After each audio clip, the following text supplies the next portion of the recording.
سيئات أعمالنا من يهده الله فلا مضل له ومن يضلل فلا هادي له أشهد أن لا إله إلا الله وحده لا شريك له وأشهد أن محمدا عبده ورسوله صلى الله عليه وعلى آله وأصحابه ومن اهتدى بهداه إلى يوم الدين أما بعد. Ma'asyiral muslimin wal muslimat jamaah salat Id yang berbahagia. Allahu akbar, Allahu akbar. La ilaha illallah wallahu akbar. Allahu akbar walillahil hamd. Takbir yang kita ucapkan, tahmid serta tahlil yang kita lafalkan, kita ulang-ulang, kita baca di hari ini merupakan bentuk syukur kita kepada Allah Subhanahu wa taala. Dengan mengucap takbir Allahu akbar, Allahu akbar, berarti kita mengakui kebesaran Allah, akan besarnya nikmat yang Allah berikan kepada kita. Kemudian la ilaha illallah wallahu akbar, ucapan tahlil la ilaha illallah, berarti kita pun mengakui untuk siap beribadah kepada Allah, karena hanya Allah lah yang telah memberikan kepada kita nikmat yang banyak. Allah yang memberikan kepada kita berbagai macam kemudahan, dan Allah pula yang satu-satunya zat yang mengatur alam semesta ini, maka tentunya ibadah pun harus kita berikan hanya kepada Allah Subhanahu wa taala. Kemudian yang terakhir kita mengucap walillahil hamd, Allahu akbar walillahil hamdu, juga merupakan bentuk syukur kita kepada Allah Subhanahu wa taala, agar jangan sampai pernah putus untuk memuji Allah Subhanahu wa taala. Di antara nikmat yang Allah berikan kepada kita adalah Allah berikan kita kemudahan, Allah berikan kepada kita kelancaran, sehingga masih bisa menunaikan ibadah puasa sampai terakhir. Dan hari ini pula Allah memberikan kepada kita kenikmatan untuk bisa menjalankan solat Id, Idul Fitri khususnya. Dan juga di antara nikmat Allah Subhanahu wa taala yang Allah berikan kepada kita adalah nikmat keamanan. Allah memberikan keamanan kepada daerah kita, wilayah kita, dan negeri kita Indonesia secara umum, di mana kita mampu menjalankan ibadah dengan tenang dan nyaman. Kita meninggalkan keluarga kita, harta kita di rumah, sanak famili kita di rumah pun dengan hati yang tenang.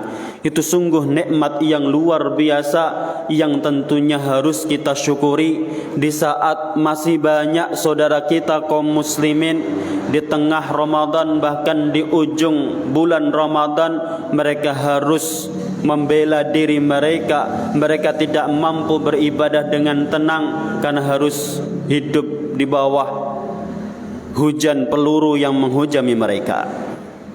Yang kedua juga nikmat yang Allah berikan kepada kita adalah nikmat kesehatan, di mana kita mampu menjalankan ibadah puasa, dan hari ini pun Allah masih memberikan kepada kita kesehatan.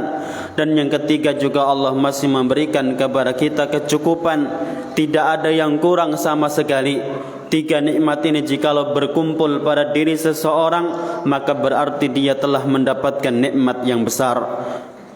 Rasulullah sallallahu alaihi wasallam bersabda, "Man asbaha minkum aminan fi sirbih, mu'afan fi jasadih, wa 'indahu qutu yaumih, faka'annama hizat lahu dunya wa ma fiha." Barang siapa di pagi hari dia sudah mendapatkan nikmat aman, alhamdulillah, sekarang kita rasakan. Dia juga mendapatkan nikmat sehat, pun hari ini kita rasakan. Wa indahu qutu yaumih, dia pun mendapatkan rizki, bisa makan di hari itu. Dan alhamdulillah, saya rasa kita semua di hari ini pun sudah makan di situ, punya rizki di situ untuk kita gunakan sebagai makanan kita. Maka kata Rasulullah, faka'annama hizat lahud dunya, sungguh seolah-olah dunia telah Allah berikan kepadanya.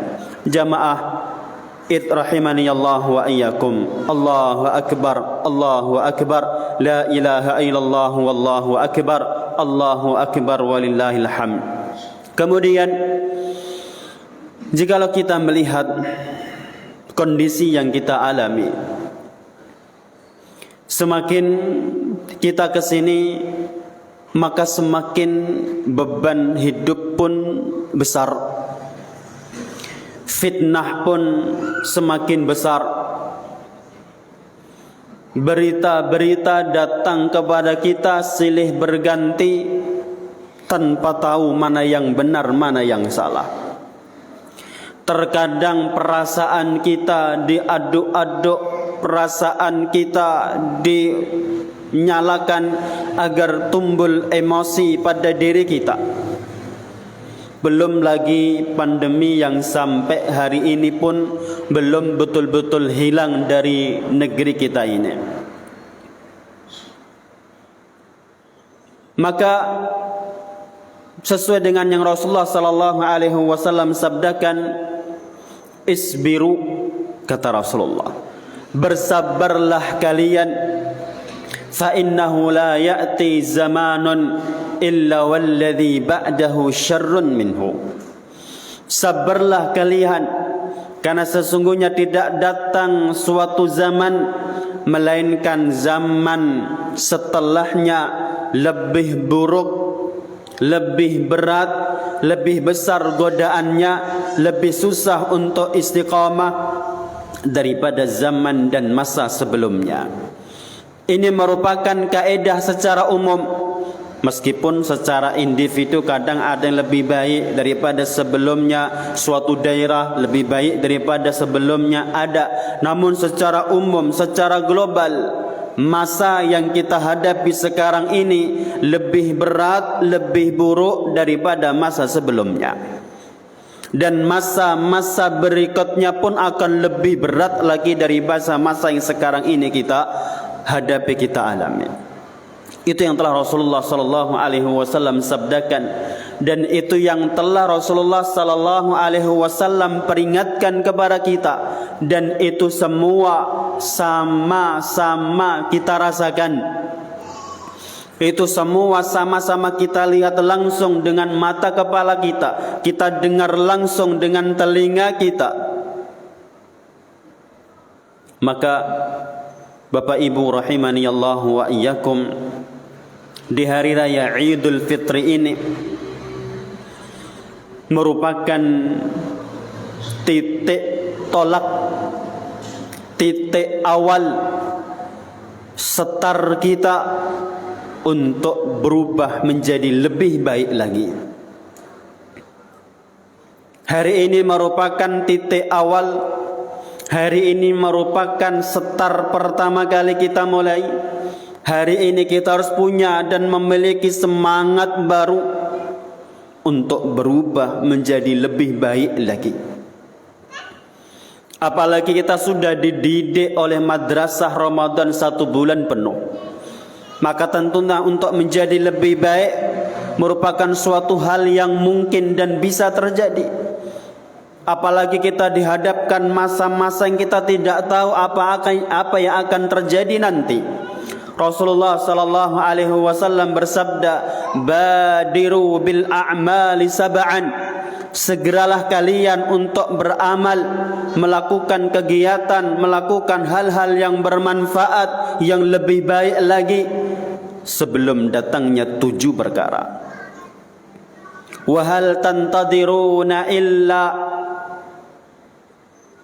kalian tidaklah menunggu melainkan hal-hal faqran munsia. Ada di antara manusia yang bisa saja dia akan menjadi fakir setelah kaya, kefakiran yang sangat, kefakiran yang melupakan dirinya, melalaikan dirinya, lupa untuk taat kepada Allah Subhanahu wa taala. Dan itu pun kita lihat sekarang ini. Betapa banyak mereka yang sedang di atas, mereka yang di puncak-puncak suksesnya, di masa pandemi ini pun dia hancur jatuh. Sebagian di antara manusia juga ada yang justru menjadi ghinan mudghiya, kaya dia, mampu dia. Di masa pandemi ini ada di antara manusia memang justru menjadi kaya, akan tetapi kekayaan yang dia dapatkan mudghiya, menjadikan dirinya kelewat batas, menjadikan dirinya lupa batasan-batasan Allah. Dia mengeruk kekayaan yang besar dengan melakukan perbuatan-perbuatan yang haram. Dan itu pun kita dengar, kita tahu, kita baca di media massa, kita lihat di televisi. Orang-orang yang menjadi kaya namun kekayaan mereka melalaikan. Yang ketiga adalah maradan munsia, sakit, maradan mufsida, sakit yang menghalangi kita untuk beribadah lagi. Yang keempat haraman mufannida, kita pun nanti akan tua. Tua yang kadang-kadang bisa merusak akal kita, membuat diri kita pikun. Kalau kita sudah tua maka tenaga pun berkurang, apalagi kalau sudah pikun tidak lagi mampu berbuat yang baik. Au mautan mujahiza, yang keenam, atau akan datang kematian yang mendadak. Yang kelima, kematian yang mendadak. Kan gitu. Atau juga akan datang Dajjal nanti. Dan yang terakhir, awissa'ata fassa'atu adha wa ammar, atau juga kita akan menghadapi hari kiamat nanti. Maka 7 perkara ini pasti kita akan menghadapinya. Sebagian akan menghadapi semuanya, sebagian menghadapi sebagian, tidak semuanya. Maka itu semua kondisi menghalangi kita untuk bisa taat kepada Allah Subhanahu wa taala. Maka saya katakan hari ini harus kita jadikan sebagai titik tolak yang pertama, kita jadikan start, kita jadikan awal dari perubahan kita untuk berubah menjadi lebih baik lagi. Baik dalam hal apa? Minimalnya baik di dalam 4 perkara. Yang pertama, kita harus menjadi lebih baik lagi di dalam iman dan takwa kita. Seberat apapun cobaan yang nanti kita hadapi, dengan iman dan takwa seseorang akan bisa sabar. Sekuat apapun musuh-musuh kita untuk menghancurkan umat Islam, dengan iman dan takwa pun kita akan mampu menghadapinya. Godaan syahwat, harta, kekayaan yang bisa kita raih dengan cara yang haram pun bisa kita tepis kalau kita punya iman dan takwa. Seseorang yang Allah berikan jabatan tinggi pun, maka dia akan mampu berbuat baik untuk masyarakatnya kalau dia punya iman dan takwa. Termasuk kita sebagai masyarakat, sebagai rakyat pun akan mampu bersikap yang tepat dan pas kepada pemimpin-pemimpin kita kalau kita punya iman dan takwa. Maka yang pertama adalah kita tingkatkan kembali. Ini sebagai start, titik awal untuk membuktikan bahwa iman dan takwa kita sudah meningkat setelah kita didik, setelah kita latih, setelah kita biasakan kemarin di bulan Ramadan. Jikalau kita mampu menjaga iman dan takwa ini, maka Allah pun akan membukakan pintu-pintu keberkahan, pintu kebaikan. Walau anna ahlal qura amanu wattaqau, seandainya sebuah penduduk negeri beriman dan bertakwa, maka kami akan bukakan keberkahan bagi mereka dari segala penjuru, dari langit maupun dari bumi. Itu yang pertama yang harus kita mulai jaga. Iman yang sudah ada di dalam benak kita, takwa yang sudah ada di dalam diri kita. Bagaimana kita mampu menyadari Allah itu ada, bagaimana kita sudah mampu menyadari bahwa Allah Maha Tahu, Allah mengawasi kita. Terbukti di Ramadan kita mampu berpuasa meskipun tidak ada yang mengawasi maupun melihatnya. Kita jujur, tidak ada yang makan dengan sengaja. Itu iman dan takwa. Bagaimana kita mampu menjaga ibadah-ibadah di Ramadan, itu iman dan takwa.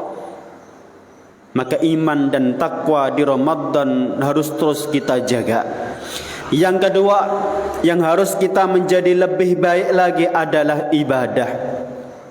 Iman dan takwa yang ada di dalam hati kita tidak akan bermanfaat kalau tidak melahirkan ibadah. Maka yang kedua harus kita kembali tingkatkan ibadah kita.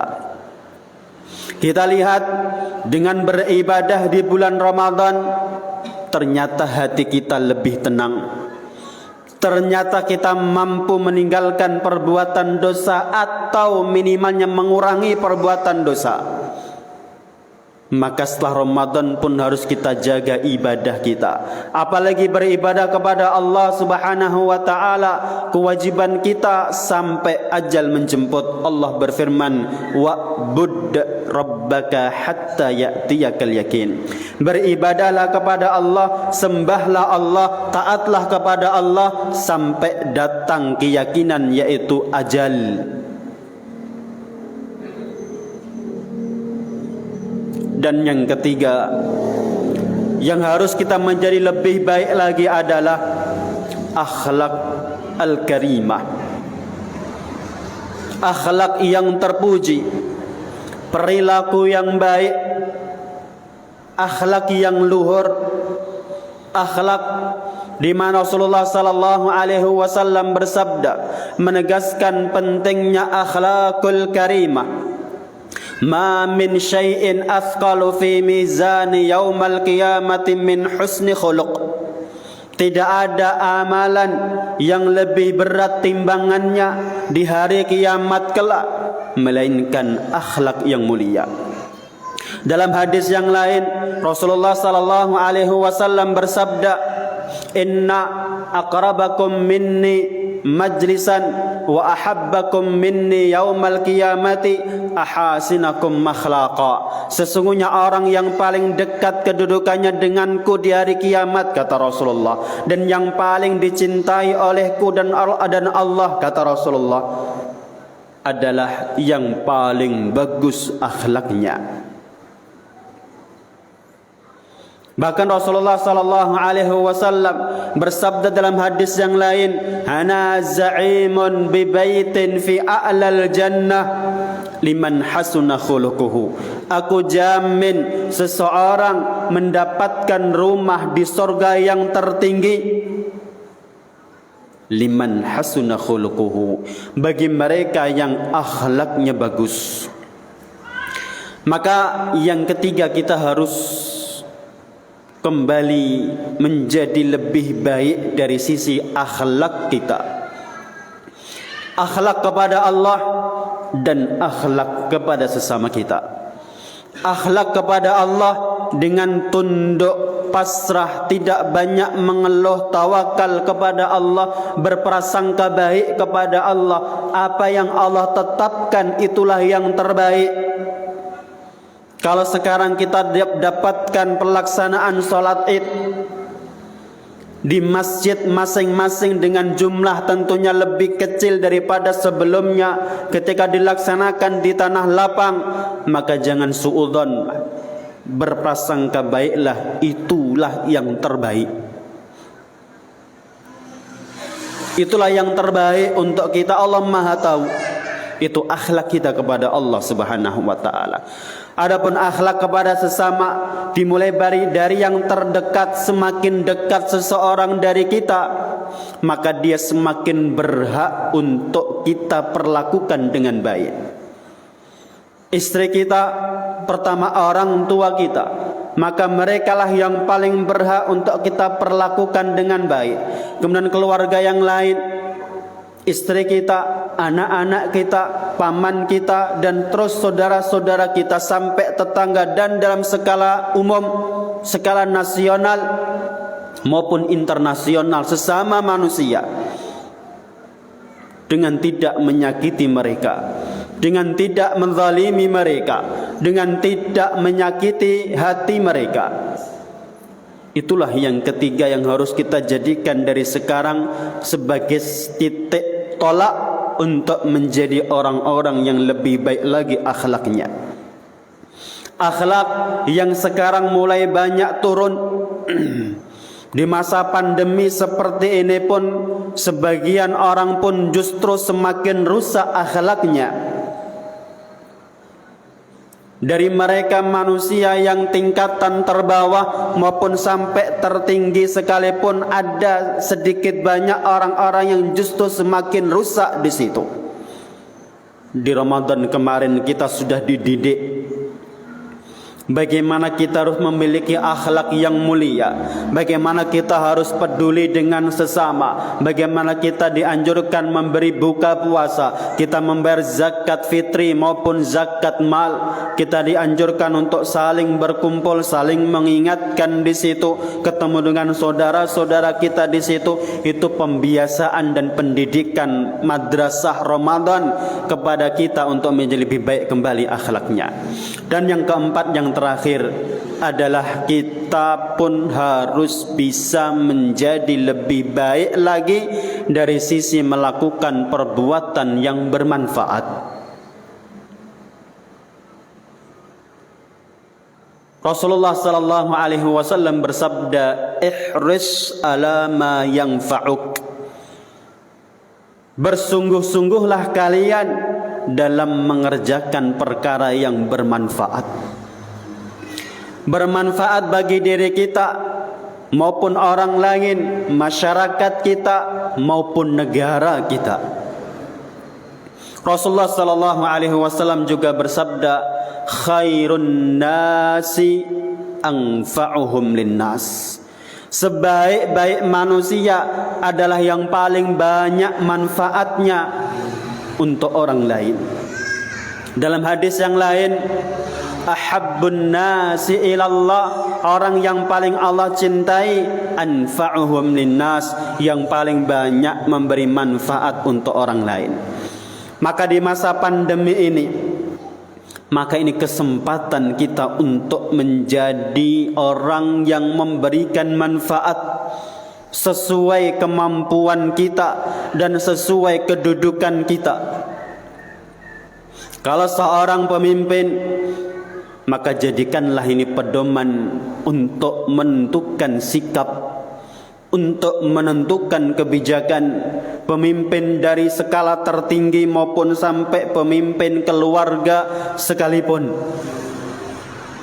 maka jadikanlah pedoman untuk menentukan kebijakan dan keputusan, jadikanlah yang bermanfaat untuk manusia, bermanfaat untuk mayoritas manusia, kaum muslimin secara umum.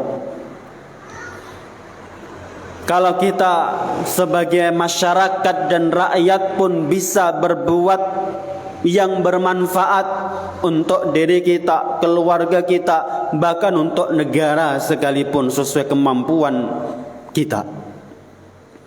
Dengan kita menjalankan yang bermanfaat, maka Allah akan mencintai kita. Kita pun menjadi orang-orang yang terbaik, menjadi orang-orang yang memiliki kedudukan yang tinggi. Maka itulah 4 poin, 4 perkara yang harusnya minimalnya kita jaga terus meskipun Ramadan sudah tidak ada. Ingat tadi saya sampaikan bahwa kita tidak tahu kondisi ke depannya. Maka Rasulullah mewanti-wanti, segeralah beramal. segeralah melakukan ketaatan dan kebaikan. Baik dikatakan baik pertama kalau sesuai perintah Allah, bukan termasuk perkara yang diharamkan. Yang kedua adalah pas waktu dan momennya, dan yang ketiga adalah manfaat yang dihasilkan lebih besar daripada kesulitan dan keburukan yang bisa dihasilkan dari perbuatan tersebut.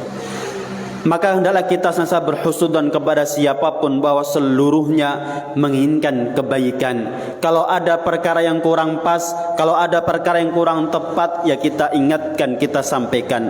Tapi hendaklah semuanya dijadikan pedoman, lakukan sesuatu yang bermanfaat, baik diri kita di dunia maupun di akhirat, baik untuk orang lain di dunia maupun di akhirat, terkhusus di akhirat.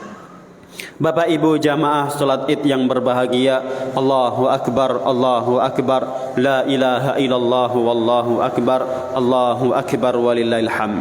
Demikian yang saya sampaikan.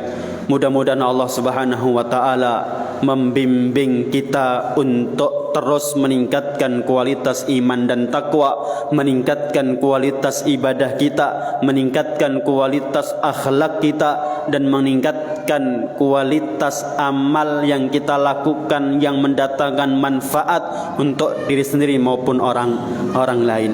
Semoga Allah Subhanahu wa taala memberikan kepada kita hidayah. Allahumma salli ala Muhammad wa ala ali Muhammad kama sallaita ala Ibrahim wa ala ali Ibrahim innaka Hamidum Majid. Allahumma ighfir lana, Allahumma ighfir lil muslimina wal muslimat wal mu'minina wal mu'minat al ahya'i minhum wal amwat. Rabbana ighfir lana wal ikhwana alladhina sabaquna bil iman wa la taj'al fi qulubina ghillan lil ladzina amanu rabbana innaka ra'ufur rahim. Allahumma آت نفوسنا تقواها وزكها أنت خير من زكاها أنت وليها ومولاها. اللهم إنك عفو تحب العفو فاعف عنا. اللهم ربنا آتنا في الدنيا حسنة وفي الآخرة حسنة وقنا عذاب النار. اللهم انصر المسلمين في كل مكان، اللهم انصر المسلمين في كل مكان. اللهم أعز الإسلام والمسلمين وأذل الكفرة والمشركين. ربنا آتنا في الدنيا حسنة وفي الآخرة حسنة وقنا عذاب النار. سبحان ربك رب العزة عما يصفون والسلام على المرسلين والحمد لله رب العالمين. والسلام عليكم ورحمة الله وبركاته.